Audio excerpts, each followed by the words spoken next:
পশ্চিমবঙ্গের মুখ্যমন্ত্রী হচ্ছেন শুভেন্দু অধিকারী।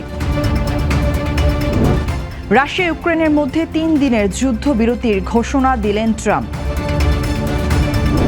পদত্যাগ করবেন না কিয়ার স্টারমার। হরমুজে ইরানকে চাঁদা দিতে অস্বীকার করল উপসাগরীয় দেশগুলো। ইসরায়েলি বাহিনীর 2 ডজন হামলার দাবি লেবাননের। আমন্ত্রণ জানাচ্ছি বাংলাদেশ প্রতিদিনের বিশ্ব সংবাদে। সবার সাথে আছে আমি অনন্যন্তী। এতক্ষণ শুনছিলেন সংবাদ শিরোনাম, এবারে বিস্তারিত। করোনা বা যে কোনো ভাইরাসের এগেইনস্টে ফাইট মানি ব্যাকট্রলের লেফট রাইট। আজ শপথ নেবেন শুভেন্দু। পাল্টা কর্মসূচি দিলেন মমতা। পশ্চিমবঙ্গের রাজনৈতিক ইতিহাসে এক নজিরবিহীন পালা বদলের সাক্ষী হল বিশ্ব। 2026 সালের বিধানসভা নির্বাচনে মমতা বন্দ্যোপাধ্যায়ের ঘরের মাঠ ভবানীপুরে তাকে 15,000 ভোটে পরাজিত করে রাজ্যের প্রথম বিজেপি মুখ্যমন্ত্রী হিসেবে অভিষিক্ত হচ্ছেন শুভেন্দু অধিকারী। শুক্রবার কলকাতায় নবনির্বাচিত বিধায়কদের বৈঠকে কেন্দ্রীয় স্বরাষ্ট্রমন্ত্রী অমিত শাহ সর্বসম্মতিক্রমে তার নাম ঘোষণা করেন। আজ শনিবার কলকাতার ঐতিহাসিক ব্রিগেড প্যারেড গ্রাউন্ডে প্রধানমন্ত্রী নরেন্দ্র মোদীর উপস্থিতিতে শপথ নিয়েছেন তিনি। গঙ্গোত্রী থেকে গঙ্গাসাগর বিজেপির এই জয়কে এক ঐতিহাসিক মাইল ফলক হিসেবে দেখছে রাজনৈতিক মহল। এদিকে পরাজয় মানতে নারাজ মমতা বন্দ্যোপাধ্যায় আগেভাগেই পদত্যাগ না করার ঘোষণা দিলেও রাজ্যপাল RN রবির হস্তক্ষেপ সরকার গঠনের প্রক্রিয়া সম্পন্ন হয়েছে। পাল্টা চ্যালেঞ্জ হিসেবে ঠিক একই সময়ে কালীঘাটের বাড়িতে বিশাল রবীন্দ্র জয়ন্তী অনুষ্ঠানের ডাক দিয়েছেন মমতা বন্দ্যোপাধ্যায়। তৃণমূলের অভিযোগ, সাধারণের রবীন্দ্র জয়ন্তীতে বাধা দিলেও বিজেপির শপথে পুলিশি সহযোগিতা দেওয়া হচ্ছে।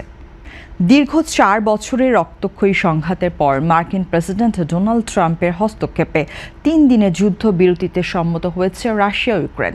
দ্বিতীয় বিশ্বযুদ্ধে নাৎসি বাহিনীর বিরুদ্ধে সোভিয়েত ইউনিয়নের বিজয় দিবস উদযাপনের অংশ হিসেবে এই সাময়িক বিরতি ঘোষণা করা হয়েছে।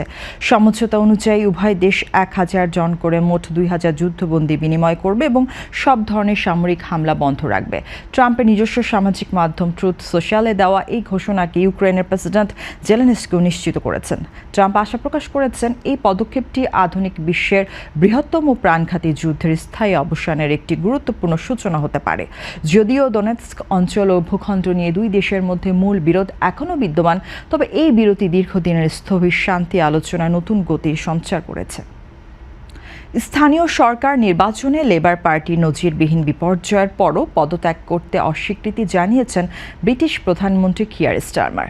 14 বছরের কনজারভেটিভ শাসনের অবসান ঘটিয়ে ক্ষমতায় আসার মাত্র 2 বছরের মাথায় এই নির্বাচন ছিল স্টারমারের জন্য সবচেয়ে বড় অগ্নিপরীক্ষা। প্রাথমিক ফলাফলে দেখা গেছে লেবার পার্টি 240টিরও বেশি আসন হারিয়েছে, যেখানে নাইজেল ফারাজের অভিবাসন বিরোধী দল রিফর্ম ইউকে 350টির বেশি আসন জিতে ঐতিহাসিক চমক দেখিয়েছে।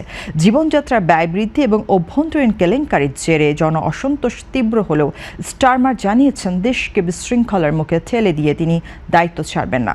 দলের ভেতরে নেতৃত্ব পরিবর্তনের দাবি উঠলেও উপপ্রধানমন্ত্রী ডেভিড ল্যামি স্টারমারের পাশেই দাঁড়িয়েছেন। তবে স্কটল্যান্ড ও ওয়েলসের আসন্ন পার্লামেন্ট নির্বাচনেও বড় ধরনের পরাজয়ের আশঙ্কা লেবার পার্টির কপালে চিন্তার ভাঁজ ফেলেছে। ব্রিটেনের রাজনীতিতে এখন নাইজেল ফারাজের উত্থান এক নতুন সমীকরণ তৈরি করেছে। বিশ্বের অন্যতম গুরুত্বপূর্ণ সমুদ্র পথ হরমুজ প্রণালীতে ইরানের ট্রানজিট ফি বা কর আরোপের প্রচেষ্টাকে সরাসরি চাঁদাবাজি বলে প্রত্যাখ্যান করেছে সংযুক্ত আরব আমিরাত সহ উপসাগরীয় দেশগুলো। জাতিসংঘে আয়োজিত এক জরুরি ব্রিফিংয়ে আরব আমিরাত, সৌদি আরব, কাতার ও বাহরাইনের প্রতিনিধিরা স্পষ্ট জানিয়েছেন আন্তর্জাতিক এই জলপথকে কোনোভাবেই শুল্কের আওতায় আনা যাবে না। ইরানের বিরুদ্ধে সমুদ্র পথে মাইন পেতে রাখা এবং জাহাজ চলাচলে বিঘ্ন ঘটানোর গুরুতর অভিযোগ এনেছে যুক্তরাষ্ট্র। মার্কিন প্রতিনিধি মাইক ওয়ালস ইরানকে মাইন অপসারণ ও নৌ চলাচলের স্বাধীনতা অক্ষুণ্ণ রাখার আহ্বান জানিয়ে নিরাপত্তা পরিষদে একটি নতুন খসড়ার প্রস্তাব পাশে তোড়জোড় শুরু করেছেন।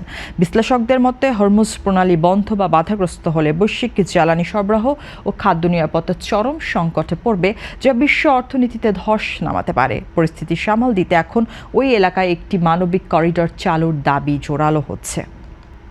লেবাননের দক্ষিণাঞ্চলে ইসরায়েলি বাহিনীর ওপর গত ২৪ ঘন্টায় ২৬টি বড় ধরনের হামলা চালানোর দাবি করেছে সশস্ত্র গোষ্ঠী হিজবুল্লাহ। শুক্রবার ছিল গত মার্চের পর লেবাননের জন্য অন্যতম রক্তক্ষয়ী দিন, যেখানে ইসরায়েলি বিমান হামলায় অন্তত ৩০ জন প্রাণ হারিয়েছেন।